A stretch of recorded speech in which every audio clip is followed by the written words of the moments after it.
If you are buying a pesticide from a shop, here are some questions you can ask to the salesperson to ensure that you choose the right product and use it safely and effectively. What type of pest does the pesticide control? What is the active ingredient in the pesticide? What is the concentration of the active ingredient? Is the pesticide organic, bio, or man-made? Is the pesticide intended for use indoors, outdoors, or both?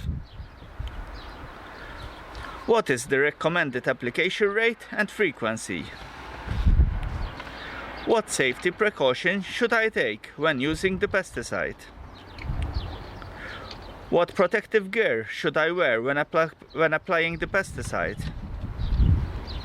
Is the pesticide safe to use around children and pets? What is the pre-harvest interval for the pesticide, if applicable?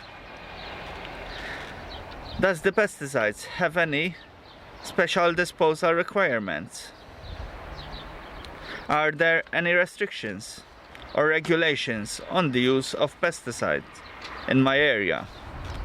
Are there any other products or methods that you recommend for controlling the pests? It is also a good idea to read the product label and any accompanying instructions carefully before using the pesticide, and follow all safety precautions and usage guidelines to minimize the risk to harm yourself, others, and the environment. Hope you enjoyed this video. If so, give us a thumbs up and please subscribe.